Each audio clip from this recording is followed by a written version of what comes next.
출애굽기 6장 6절에서 7절 말씀입니다.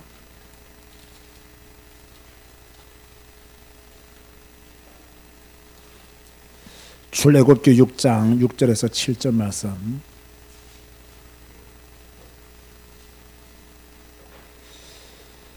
출애굽기 6장 6절 보시면, 그러므로 이스라엘 자손에게 말하기를 나는 여호와라. 이제 하나님이 모세를 부르시고 바로 왕에게 가라고 하시는데 이 백성들이 못 깨닫는단 말이에요. 그러니까 이스라엘 자손에게 말해라. 내가 누구냐? 여호와라고 말해라. 내가 애굽 사람의 무거운 짐 밑에서 너희를 빼내며, 무거운 짐 밑에서 너희를 빼내며, 애굽 사람의 무거운 짐 밑에서 너희를 빼내며. 누가 빼내죠? 우리가 빠져나오는 게 아닙니다. 하나님이 우리를 빼내시는 거예요. 하나님이 우리를 애굽 사람의 무거운 짐에서 빼내야 돼요. 세상의 무거운 짐에서 하나님 우리를 빼내셔야 돼요. 너희를 빼내면 그들의 노역에서 너희를 건지며, 빼내며 건지며, 편팔과 여러 큰 심판들로서 너희를 속량하여. 이 단어들을 잘 보시기 바랍니다. 7절은 다 같이 읽으면 시작.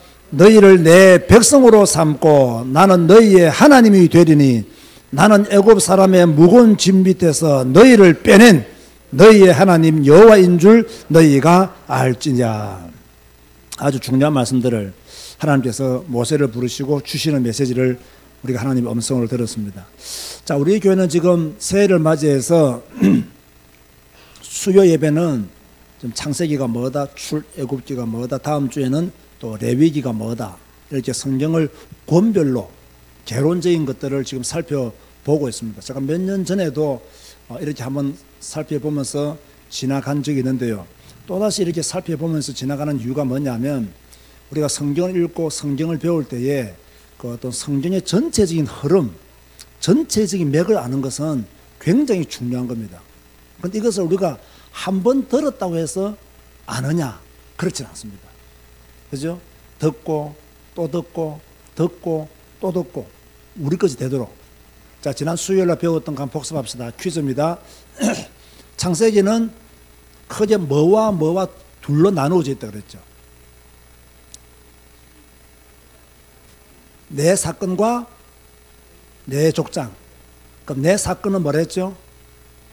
창조, 타락, 홍수, 바벨탑. 여기까지가 창세기 몇 장까지입니까?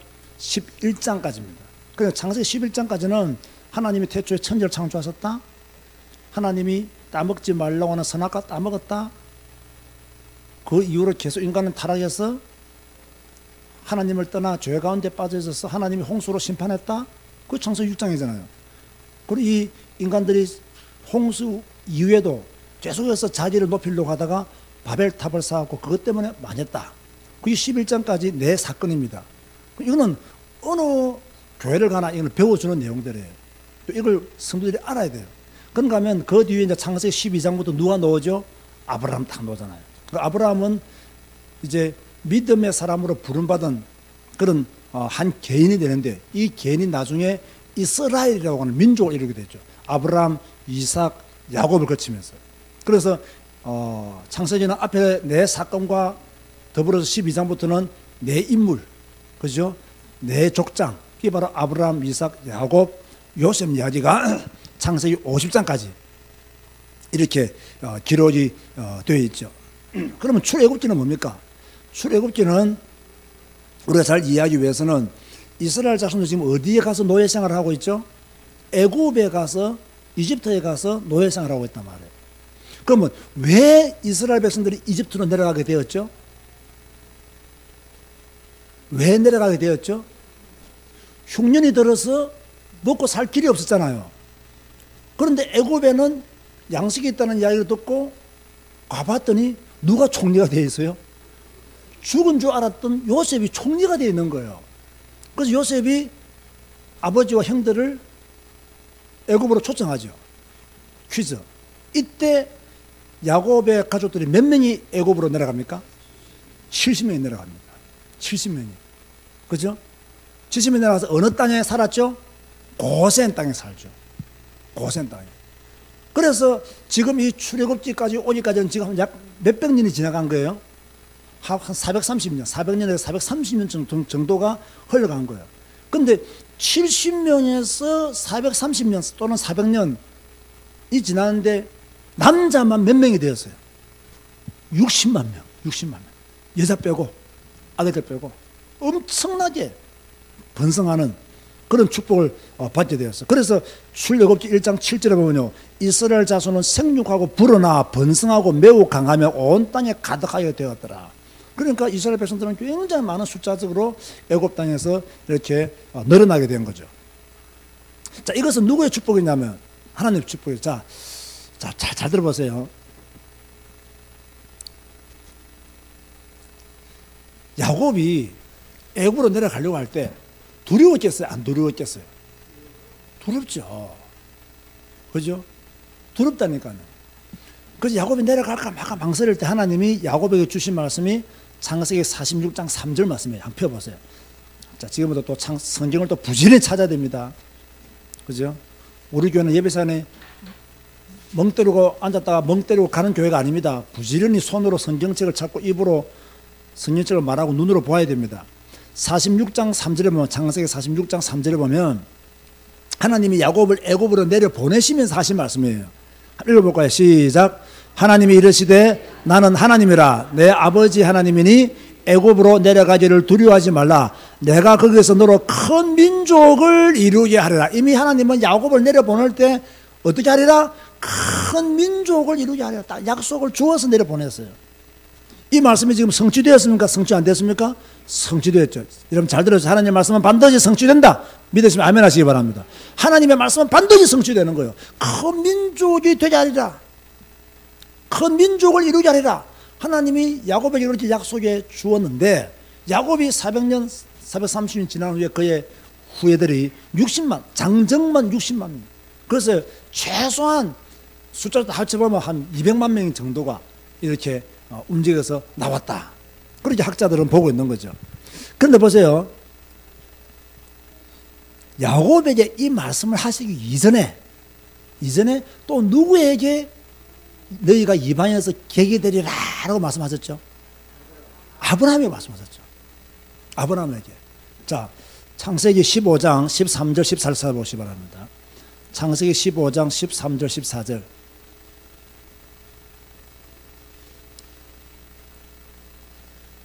자, 읽어볼까요? 시작. 여호와께서 아브라함에게 이르시되 너는 반드시 알라. 내 자손이 이방에서 객이 되어 그들을 섬기겠고 그들은 400년 동안 내 자손을 괴롭히려니 그들이 섬기는 나라를 내가 징벌할지며 그 후에 내 자손이 큰 재물을 이끌고 나오더라. 그래서 이스라엘 백성들이 애굽에서 나올 때 애굽 사람들이 나가는 이스라엘 사람들한테 금과 은과 폐물을 주었어요? 안 주었어요? 주었잖아요. 처음부터 하나님 말씀 그대로 다 성취가 되어지는 거예요. 그래서 하나님은 이미 아브라함에게 오래전에 뭡니까? 이방에서 객이 될 것을 말씀했고 노예가 될 것을 말씀했고 하나님은 야곱에게 애굽에 내려가기를 두려워하지 마라. 내가 너희를 그곳에서 큰 민족을 이루게 하겠다. 이렇게 이제 하나님의 예정된 시간이 딱 끝난 거예요. 이제 이게 딱 끝난 거예요. 끝나면 이제 뭡니까? 그들을 다시 불러야 되는 거 아닙니까? 다시 불러야 되는 거거든요. 불러야 되는데 빠져나올 수 있는 상황을 하나님이 만들었는데 그 상황이 뭡니까? 이 애굽에서 요셉을 알지 못하는 왕이 태어나가지고 왕권을 잡아가지고는 계속 이스라엘 백성들을 압제하는 거예요. 계속 어렵게 만드는 거예요. 여러분, 여러분이 신앙생활 하면서 또는 인생을 살면서요, 때는 우리가 고난 가운데 처하게 되죠. 때는 우리가 문제 가운데 처하게 됩니다. 여러분, 어떤 문제가 있든 어떤 고난의 문제가 오든 그곳에서는 하나님의 계획이 있습니다. 지금 이스라엘 백성들을 볼 때는 우리가 지금 압제를 당하는구나, 우리가 지금 노역이 심하구나 이렇게 생각할 수 있지만 딱 하나님의 관점에서 딱 본다면 뭡니까? 이미 아브라함에게 약속했던 또는 야곱에게 약속했던 그 모든 것이 다 이루어진 거예요. 이루어지니까 이 상태로서는 지금 이스라엘 백성들이 애굽에서 동화되어 살면 살지 나을 것 같지가 않아. 이 동화되어 산단 말이에요. 사람은 편안하면 어떻게 되죠? 동화되어 살아버려요. 그러니까 그리스도인들은 편안하면 안 돼. 슬픕니까? 기쁩니까? 여러분은요, 편안하면 안 돼요. 약간의 압제와 노력이 있어야 돼요. 그래야 누구께 부르짖어요? 하나님께 부르짖어요. 그 이스라엘 백성들이 노력이 심하고 압제가 심하니까 하나님께 부르짖잖아요. 이게 우리와 똑같은 이야기라는 거예요. 그러니까 여러분은 이제 고난이 있을 때는 불평하지 말고 하나님의 계획이 무엇일까? 하나님의 뜻이 무엇일까? 하나님의 시간표가 어떤 것일까를 딱 볼 줄 알아야 됩니다. 이걸 못 보게 되면 여러분 잘못하면 세상에 동화되어 버리고 여러분 자신의 생각을 스스로 합리화시켜 가지고 그것을 뭡니까? 포장하는 경우들이 굉장히 많이 일어나게 되죠. 그렇기 때문에 반드시 여러분들은 내가 고난을 당한다. 내가 뭔가 일이 잘 안 풀린다. 여기에는 하나님의 뜻이 있다. 여기에는 하나님의 계획이 있다. 그 뜻과 그 계획을 내가 어떻게 하면 찾아낼 것이냐. 기도하면서 말씀 보고 말씀 보면서 기도하고 기다리면 돼요. 근데 대부분 사람들은 압제 받으면 다 도망갑니다. 고난 오면 다 자기 성격대로 해버린단 말이에요. 이래서 하나님의 큰 계획을 놓치는 경우들도 많이 있죠. 자, 그렇다면 하나님이 지금 이스라엘 백성들을 왜 불러내셨어요? 그거 한번 생각해 보세요. 물론 앞에서 예언했고 400년이 지나면 돌아오리라 말씀하셨는데 왜 하필 그럼 이스라엘 백성들을 왜 불러내냐 말이에요. 가나안 땅을 보내기 위해서. 네. 50점. 네. 틀려도 괜찮아요. 여러분, 틀려야 이 목사가 신나지. 단번에 맞춰버리면 목사하고 이러고 똑같잖아요. 그리스도 오실 땅으로 보내기 위해서. 예배드리기 위해서. 국가를 만들기 위해서. 지금 다 맞는 말씀인데 제가 원하는 답이 안 나왔어요. 약속을 성취하기 위해서. 예, 제가 미리 말씀드릴게요. 왜 불러냐면 하나님의 선민이기 때문에 부르는 거예요. 하나님의 선민이기 때문에. 우리가 하나님의 선민이기 때문에 예배를 드리고 가난을 가고 국가를 만들고 다 그렇게 시작되는 거예요. 그러니까 하나님이 이스라엘 백성을 지금 이끌고 가고자 하는 이유는 앞에서 말했죠. 야곱에게 말했고 아브라함에 말했죠. 보세요, 여러분. 하나님은 아브라함이라는 개인을 불러가지고 한 가문을 불러서 민족을 만들고 국가를 만듭니다. 여러분, 이 아브라함의 혈통이 아브라함의 혈통이 언제 국가적인 이름을 갖게 됩니까? 잘 생각해보세요. 답 다 아는 겁니다. 그렇죠. 크게 말씀해보세요, 강권사님. 야곱이 이스라엘 될 때 민족적인 국가적인 형태를 딱 시작하는 겁니다. 그러니까 단순히 야곱이 실험해서 이겼다 이게 아니고요. 하나님은 이 사건을 통해서 이스라엘을 민족적인 국가적인 형태로 바꾸기 시작하는 출발점이 있다는 걸 알아야 됩니다. 이 출발점 속에서 하나님이 하시고자 하는 일들이 천천히 이렇게 이루어지고 있는 거예요. 그래서 선민이기 때문에 물론 야곱이라는 이름에서 이제는 이스라엘이라고 하는 민족적인 이름으로 하나님이 그들을 변화시켜 주는 거죠. 저는 이걸 보면서요, 우리 성도님들이 좀 기억해야 될 것이 무엇이냐면 이미 여러분은 예수 그리스도를 구주로 믿음으로 하나님의 선민이 되었습니까? 안 되었습니까? 하나님의 선민이 된 거예요. 따라서 나는 하나님의 선민이다. 이 유대인들은요, 자기들만 하나님의 선민이라고 생각합니다. 아닙니다. 예수 그리스도를 구주로 믿는 모든 사람들은 하나님의 선민이에요. 하나님의 자녀예요. 왜? 영접하는 자, 그 이름을 믿는 자들에게는 하나님의 자녀가 되는 권세를 주셨다고 말씀했거든요. 그 여러분도 하나님의 선민이에요. 그죠? 하나님의 선민이에요. 그럼 하나님의 선민은 여러분들을 하나님이 지키시고 보호하시겠어요? 내버리겠어요? 왜 보호하십니까? 선민이기 때문에 보호하시는 거예요. 지금 이스라엘 백성들이 애굽에서 노예생활을 하고 있지만 하나님이 이스라엘을 불러내시는 이유가 뭐냐면 그들이 잘났기 때문에 잘생기기 때문에 그들이 말을 잘 들었기 때문에 부르는 게 아닙니다. 뭐 때문에 불러요? 못생겨도 이건 내 아들이야.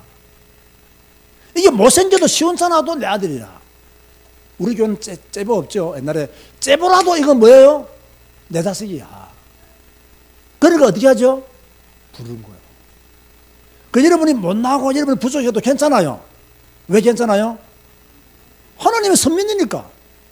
그래서 하나님은 여러분을 부르시고 인도하시고 보호하시고 축복하시는 거예요. 문제는 뭐냐면 하나님의 명령을 따라서 내가 가느냐 안 가느냐에 의해서 결정이 되어지는 거예요. 문제는 내가 하나님의 명령을 따라 안 가면 안 되는 거예요. 하나님의 시간표가 애굽에서 나와야 되는 시간표면 나가야 되는 거예요. 따라가야 되는 거예요. 그렇게 가기만 가면 어떻게 되죠? 하나님의 축복 속으로, 하나님의 인도 속으로 우리는 그 축복을 누리게 되는 거죠. 뭐 영어도 비슷하지만은 출애굽기를 헬라어로 하면 엑소더스라 하거든요. 엑소더스. 이 엑소더스는 뭐냐면 시작, 출발, 탈출이라는 뜻이 있어요. 탈출. 그게 엑소더스예요. 탈출했다. 해방이라는 뜻도 있지만은 탈출했다. 그죠? 그 뜻이 제일 강해요. 자, 그렇다면 여러분은 언제 탈출했습니까? 언제 탈출했어요? 내가 언제 탈출했지? 내가 탈출했나? 아직 못한 거 아니라면 큰일 나는 거예요. 이거는 진짜. 내가 언제 탈출했냐 이거예요. 예수를 그리스도로 믿을 때 탈출하는 거예요. 그죠? 예수님을 나의 구원자로 믿을 때 탈출하는 거예요. 그렇지 않습니까? 다른 번 나는 착한 일을 많이 했기 때문에 탈출했습니다. 성경 돌아왔어요. 의인은 없나니 하나도 없습니다. 그죠? 아무도 없습니다. 죄로부터의 탈출 경험, 이게 확실합니다. 저는 이게 확실하거든요. 그래서 너무 감사하죠. 자, 그렇다면 이 출애굽기는요, 제가 오늘 칠판을 별로 안 쓰겠습니다. 출애굽기는 크게 두 분류로 나눠져 있어요. 1장에서 18장까지. 1장에서 18장까지는 출애굽하여서 시내산까지 간 여정을 기록한 것이 1장부터 18장까지입니다. 이게 첫 번째입니다.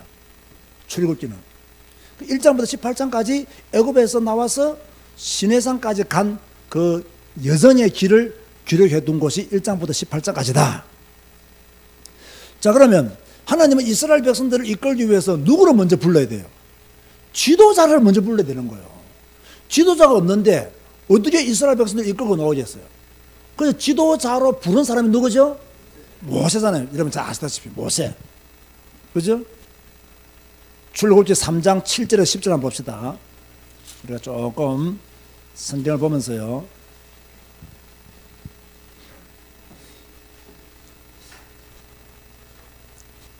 잘 들으셔야 됩니다. 읽어보자. 시작. 3장 7절에서 10절까지 시작. 여호와께서 이르시되 내가 애굽에 있는 내 백성의 고통을 분명히 보고 그들이 그들의 감독자로 말미암아 부르짖음을 듣고 그 근심을 알고 내가 내려가서 그들을 애굽인의 손에서 건져내고 그들을 그 땅에서 인도하여 아름답고 광대한 땅, 젖과 꿀이 흐르는 땅, 곧 가나안 족속, 헷 족속, 아모리 족속, 브리스 족속, 히위 족속, 여부수 족속 지방에 데려가려 하노라. 하나님께서 이제 모세를 불러서 이렇게 데려가기를 원한다. 그렇게 말씀하는 거죠. 그러면서 쭉 10절까지 그 메시지가 계속 나옵니다. 내가 너를 바로의 손에서 건져내겠다. 내가 너를 인도해서 내가 데리고 가겠다. 라고 하는 거죠.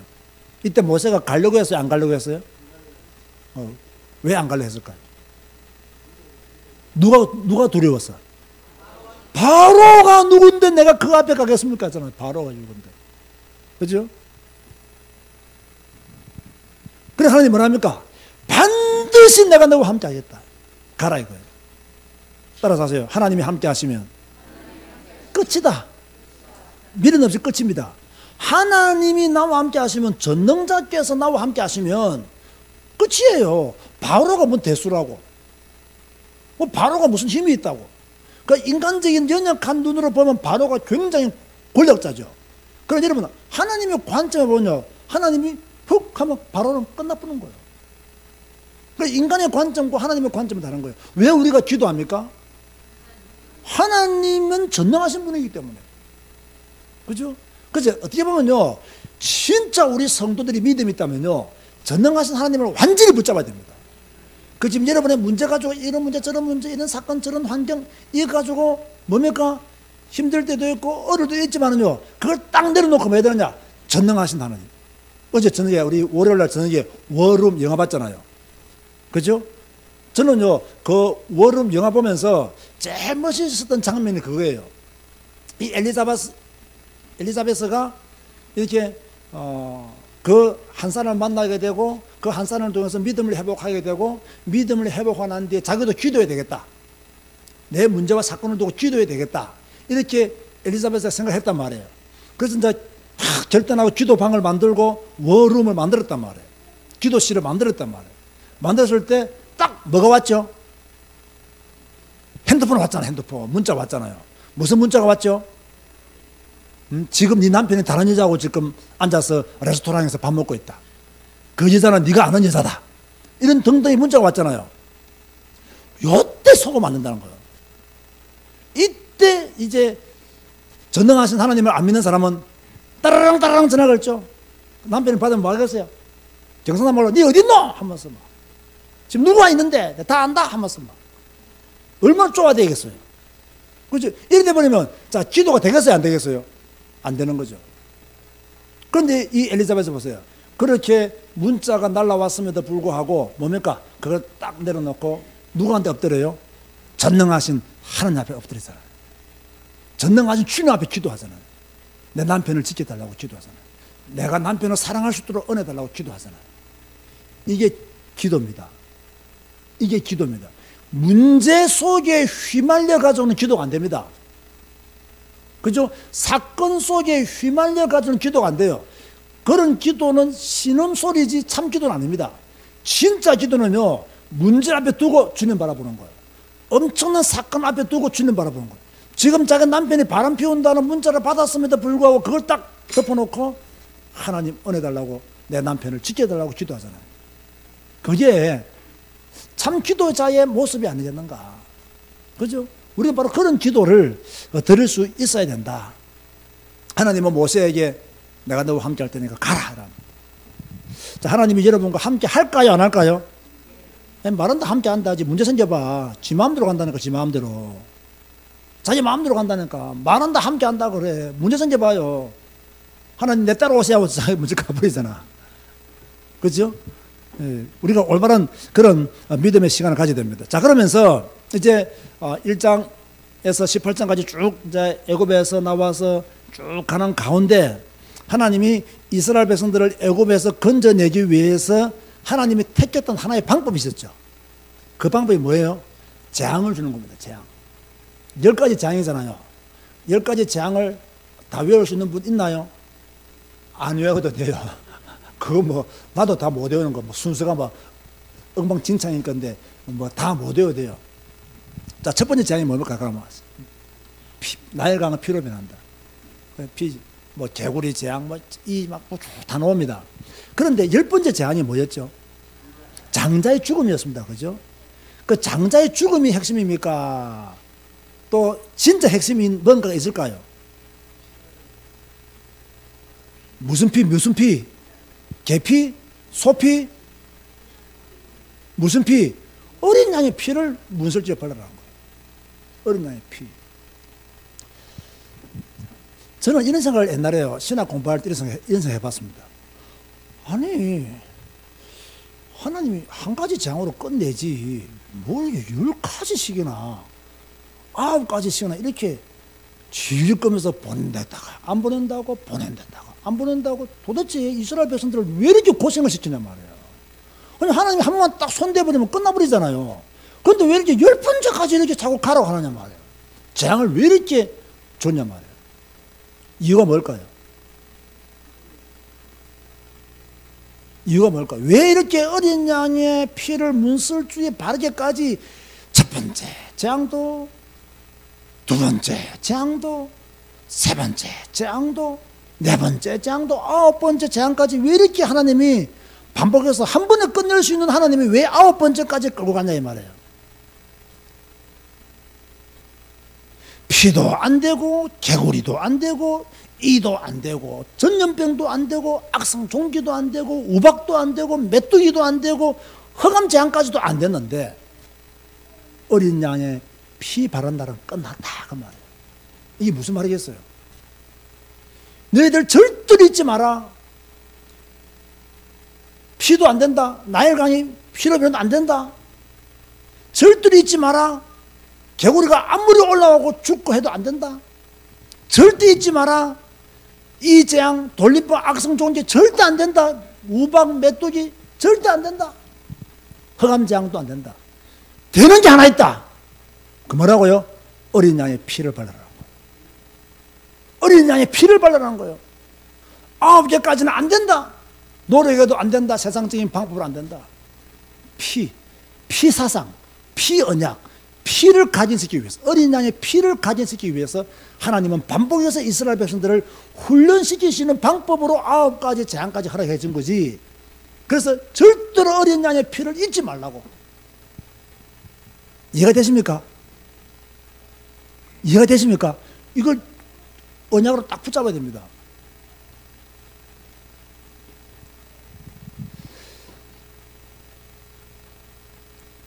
어린 양의 피를 문설 주위에 바르는 순간 네 모든 문제 끝났다.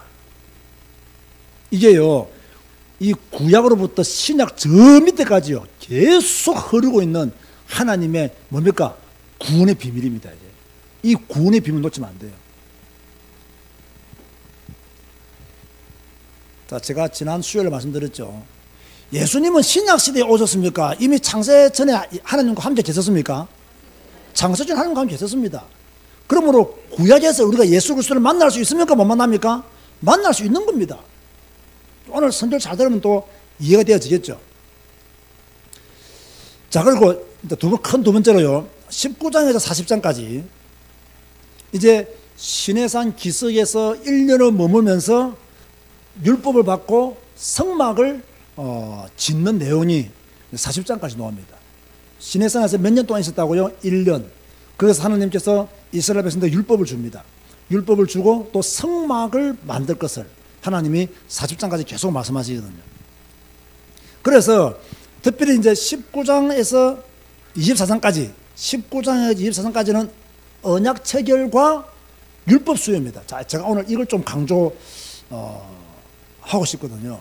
하나님은 이 그 율법을 체결하면서 또 하나님은 그 뭐라고 말씀하시느냐면, 하나님이 원하는 신앙생활을 네가 바르게 하고 또 네가 사회생활을 바르게 해야 된다라고 하는 것이 40까지 쭉 나온단 말이에요. 자, 이래 보세요. 우리가 지금 많은 분들이 이걸 잘 모르고 있는데요. 제가 그냥 번호를 안 적겠습니다. 언약을 주신 목적이 무엇일까요? 언약을 주신 목적, 언약의 목적. 이게 출애굽기 19장 5절에서 6절입니다.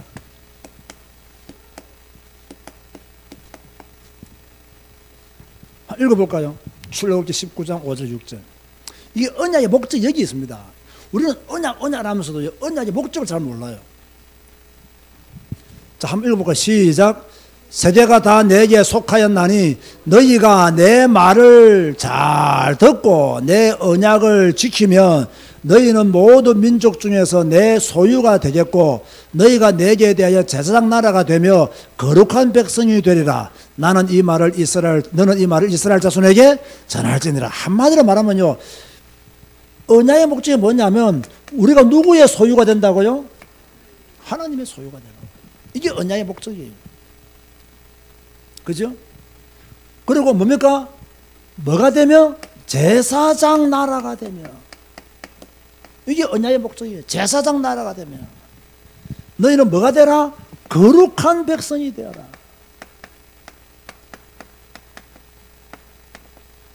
이게 언약의 목적이에요.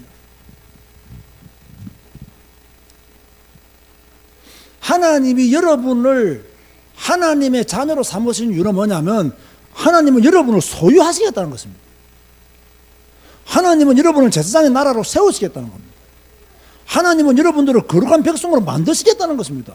이게 바로 언약을 세우는 목적이에요. 여러분 꼭 기억하세요. 언약을 세우는 목적은 뭐냐? 출애굽기 19장 5절 6절 말씀. 하나님의 소유가 되는 것이다. 하나님의 관점에서 제사장 나라가 되는 것이다. 거룩한 백성이 되는 것이다. 두 번째 더 중요합니다. 그러면 이 언약의 조건으로서 무엇을 주셨어요? 이 언약의 조건으로서 하나님은 무조건 너는 내 소유가 된다, 제사장 나라가 될 것이다, 거룩한 백성이 될 것이다, 그게 아니에요. 아까 뭔가 내 말을 잘 듣고 이랬거든요. 그러면 언약의 조건이 뭐예요?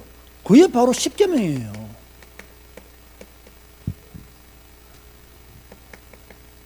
십계명이에요. 율법수여예요. 율법수여. 십계명 20장 1절에서 17절까지 남아있잖아요. 언약의 조건으로서 네가 내 소유가, 언제 네가 내 소유가 되느냐? 십계명을 지키라는 거야. 언제 네가 거룩한 나라가 되느냐? 십계명을 지킬 때 네가 거룩한 나라가 된다. 네가 나와 언약 맺고 싶으냐? 거룩한 백성이 되고 싶으냐? 십계명을 지키라는 거야. 이 언약의 조건이에요. 무조건 언약이라고 말하면 안 됩니다. 그럼 보세요.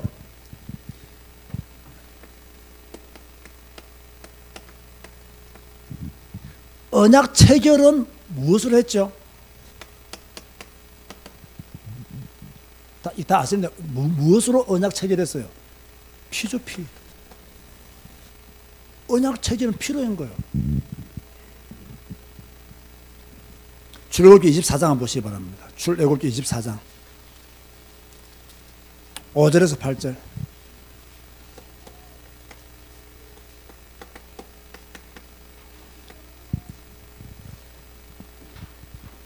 출애굽기 24장 5절 8절 시작. 청년들을 보내어 여호와께 소로 번제와 화목제를 드리게 하고 모세가 피를 가지고 반은 여러 양푼에 담고 반은 제단에 뿌리고 언약서를 가져다가 백성에게 낭독하여 듣게 하니 그들이 이르되 여호와의 모든 말씀을 우리가 준행하리이다.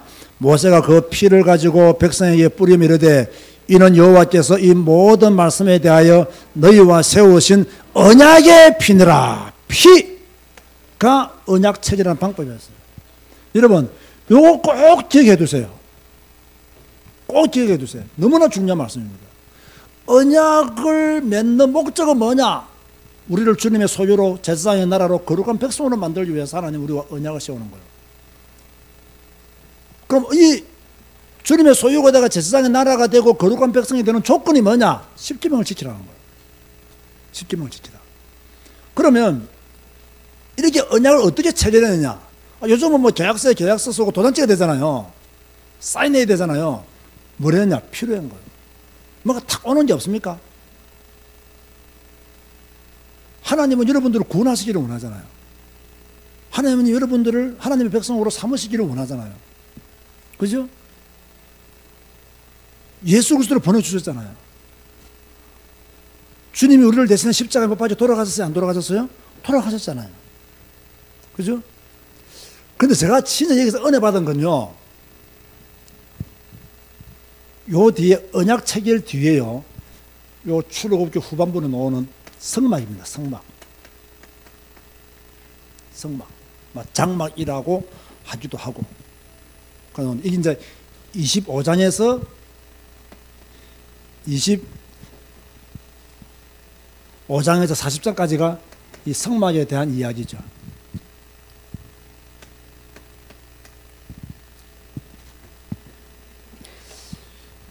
이게요, 얼마나 이게 감동이 오느냐 하면요, 만약에 십계명을 주고 성막을 안 주셨다면 우리가 어떻게 됐을까요? 한번 생각해 보세요. 십계명은 주었는데 하나님 우리에게 성막 제도를 말씀해 주지 않았다면 우리가 어떻게 됐을까요? 구원받았을까요? 못 받았을까요? 우리에게 구원받는 길이 열렸을까요? 안 열렸을까요? 자, 율법의 목적은 뭐예요? 죄를 깨닫게 하는 거잖아요. 그 율법으로는 구원받을 수 있어요? 없어요? 없죠. 왜? 율법의 역할이 죄를 깨닫게 하는 거예요. 죄를 깨닫게.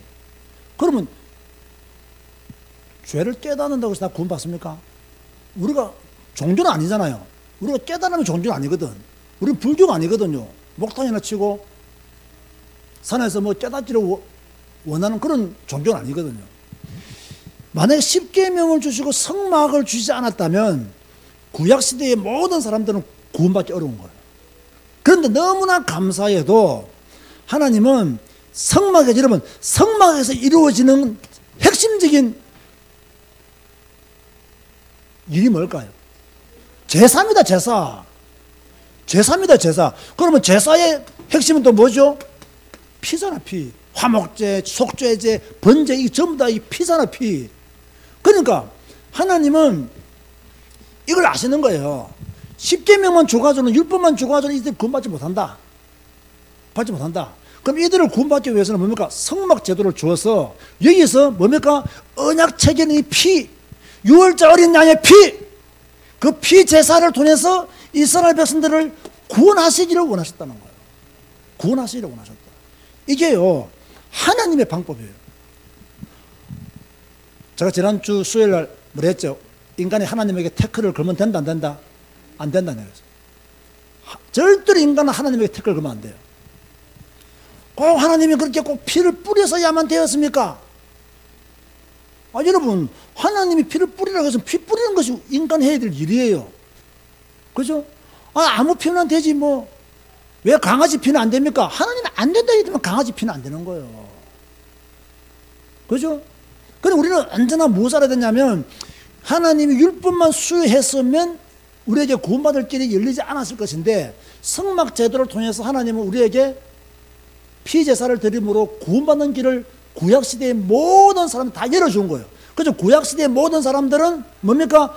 오실 예수 그리스도를 바라보면서 피제사를 드린 거예요. 그래서 그들이 구원받게 된 거예요. 그래서 구원받게 된 거예요.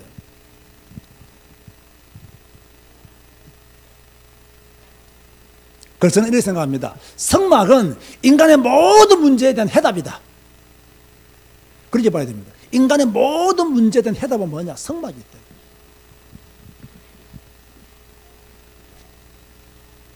자, 그렇다면 25장에서 40장까지가 성막 제도에 대한 이야기인데, 이 성막 제도를 통해서 하나님은 이스라엘 백성들이 구원받을 수 있는 길을 제시했고 열어두었다. 그러면 성막 제도의 목적은 뭐냐? 성막 제도의 목적은 뭐냐? 출애굽기 25장 8절에서 9절 한번 보시기 바랍니다.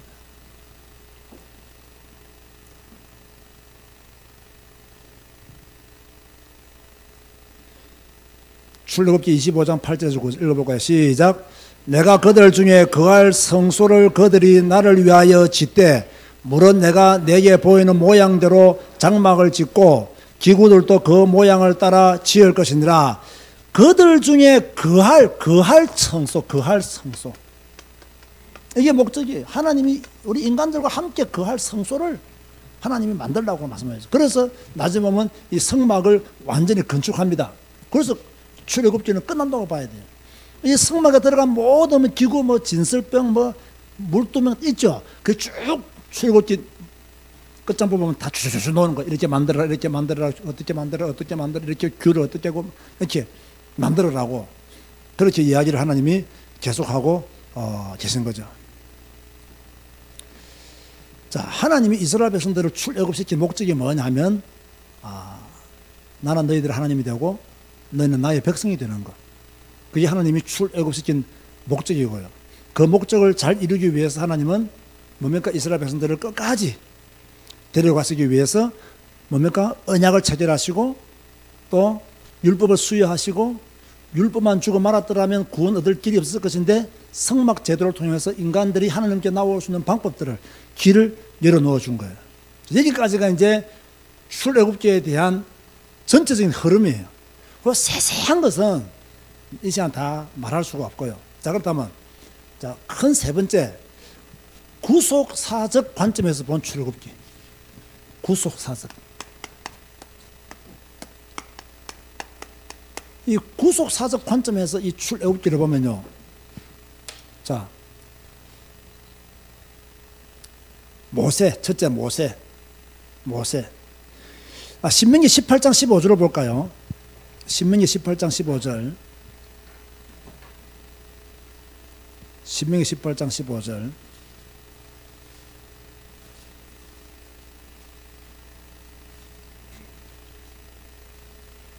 시작. 내 하나님 여호와께서 너희 가운데서 내 형제 중에서 너를 위하여 나와 같은 선지자 하나를 일으키시리니 너희는 그의 말을 들을지니라. 이 나와 같은 선지자는 누구를 예표하는 거죠? 예수 그리스도를 예표하는 것이라고 그렇게 말하고 있습니다. 그죠? 그래서 보세요. 그 당시에 이스라엘 백성들에게서 모세는 제사장이요, 선지자요, 왕의 역할을 대신했던 사람입니다. 그게 모세였다고요. 그래서 앞으로 우리의 제사장, 우리의 선지자, 우리의 왕이 오실 것이다. 그분이 누구시다? 예수 그리스도가 오실 것이다. 그래서 모세는 앞으로 오실 예수 그리스도를 예표하는 인물이다. 그렇게 성경을 통해서 우리는 볼 수가 있는 거죠. 그 다음에 우리가 지금까지 제가 계속 강조했던 것 중에 하나가 예수 그리스도를 예표하는 출애굽기에서 대표적인 게 있죠. 그게 뭐죠? 피, 성막, 이 전부 다 이런 것들이 예수 그리스도의 뭡니까? 오심을 나타내는, 예표하는 그러한 내용들이 되는 거예요. 이런 보세요. 요한복음 1장 29절 한번 보세요. 요한복음 1장 29절에 보면 세례 요한이 했던 말이 나오죠. 세례 요한이 무슨 말을 했냐? 요한복음 1장 29절에 보면 읽어볼까요? 시작.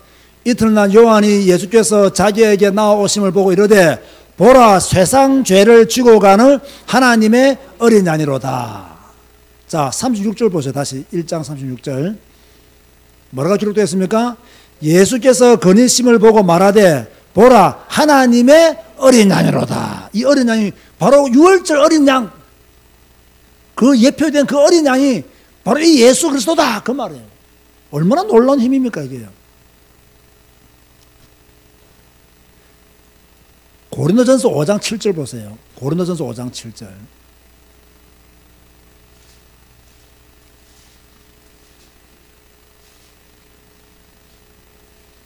고린도전서 5장 7절에 보면 이렇게 말씀하고 있죠.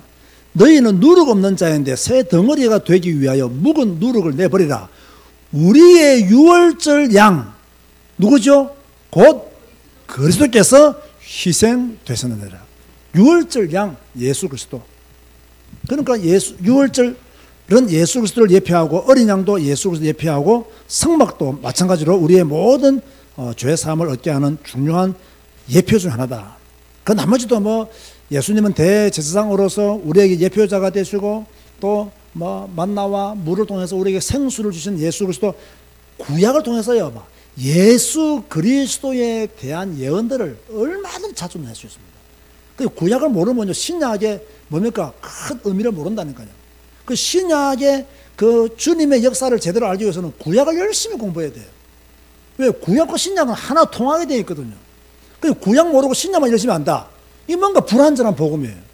구약을 알고 신약을 안다. 완전한 복음이에요. 이게. 완전한 복음. 속된 말로 애들이 부모는 모르고 자기만 누군 줄 알아. 좀 이상하지 않나요? 내 부모가 누군지, 내 할아버지가 누군지 알면 내가 더 잘 보이잖아요. 그러면 더 확실한 많은 복음들을 알게 되는 거죠. 그래서 이 모든 것들이 여기에 해당하는 예표들이 너무나 많이 있다. 자, 그렇다면 결론은 말합니다. 이 출애굽기를 통해서 우리에게 주시는 메시지가 뭐냐? 이 출애굽기를 통해서 우리에게 주시고자 하는 말이 뭐냐? 자, 그러면 보세요. 출애굽기에서 가장 중요한 핵심 단어를 하나 꼽으라면 뭐가 있을까요? 피를 조금 더 신학적인 용어로 하면 구속입니다. 구속이에요. 그러면 이 구속, 하나님이 이스라엘 백성들을 애굽에서 뭡니까? 불러내어서 해방시켜 줬잖아요. 하나님이 애굽에서 건져내신 거, 하나님이 건져내신 것 자체가 구속이에요. 그러니까 여러분은 누구한테 구속당해야 돼요? 감옥으로 구속당하면 안 돼요. 죄지가지고 안양교도소 가면 안 돼. 우리는 예수 그리스도께서 우리를 건져내시고 함께 하셔서 그리스도 안에 우리가 구속당해야 돼요. 그리스도 안에 구속당해야 돼. 구속이라는 말은 무슨 말이냐면요. 이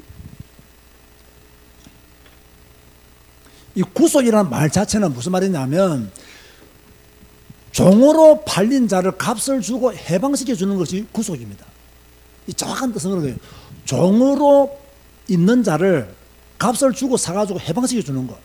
그게 구속이에요. 그게 성경적인 구속의 뜻입니다.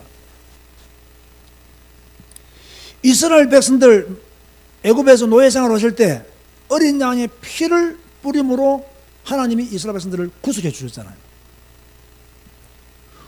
우리가 옛날에는 마귀의 자녀로 살았잖아요. 공중 권세 잡은 자를 따르고 살았잖아요.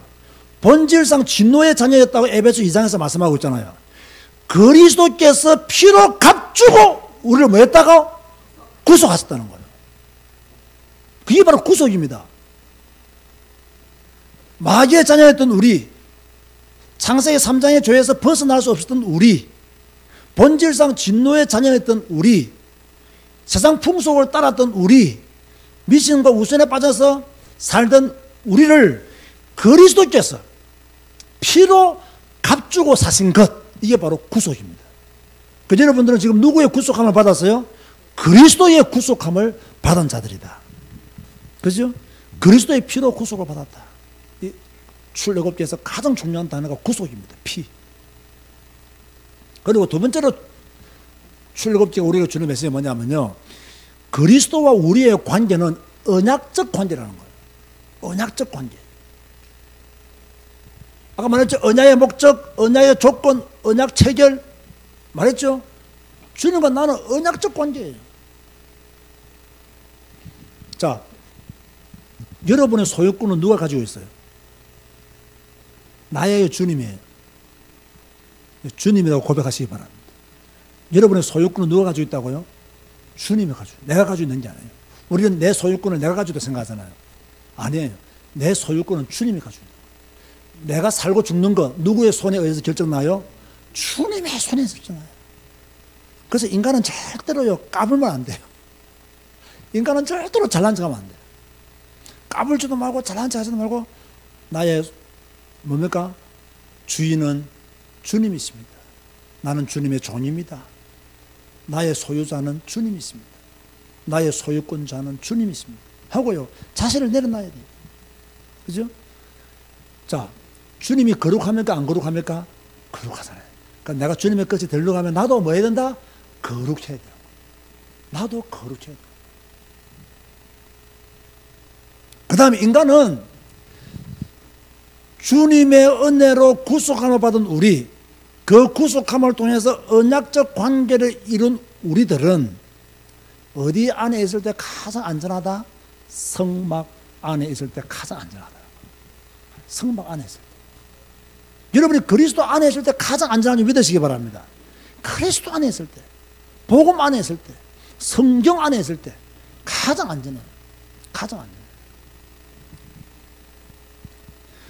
우리를 건지신 하나님은 지금 우리와 함께 하시기를 원하시지요. 하나님이 우리와 함께 하시는 이유는 우리가 하나님의 백성이기 때문에 하나님은 우리와 함께 하시는 겁니다. 하나님의 백성답게 가나안 땅에 들어가기까지 그냥 뭐만 따라가라? 말씀만 따라가면 돼. 그냥 말씀 따라가면 돼. 나는 죽고 나의 소유권자는 주님이 있습니다 하고 말씀 따라가면 되는 거예요. 그죠? 내 안에 사는 거 그리스도가 내 안에 살기를 원하고 주님이 나의 주인이 되기를 원하고 그냥 갈라디아서 2장 20절의 말씀을 따라 가면 되는 거예요. 그죠? 올 한 해 그냥 말씀 따라 가시기 바랍니다. 그냥 말씀 따라 가세요. 그죠? 말씀 따라 가면 거기 하나님의 축복이 가나안이 거기 있는데 그죠? 내 고집대로 살아봤자요 맨날 광야에서 뺑뺑이만 돌아요. 뺑뺑이만 돌아. 10일만이면 갈 그 땅을 갔다가 40년을 걸렸잖아요. 우리가 그런 식으로 신앙생활을 하고 있다니까요. 하고 있다니까. 자, 지금요 우리 성도들이 모르는 이야기가 아닙니다. 다 아는 이야기입니다. 그런데 이 이야기들이 왜 중요하냐? 앞으로 계속 우리가 성경을 배우고 말씀을 배우는 가운데 그 이유들을 조금씩 발견하게 될 줄로 그렇게 믿습니다. 저는 이번에 우리가 월화 이틀 동안 성경 캠프를 했지 않습니까? 아이들과 함께 우리가 성경 캠프를 했는데 정말로 성경을 더 많이 가르쳐야 되겠다. 그리고 성경을 더 많이 알아야 된다.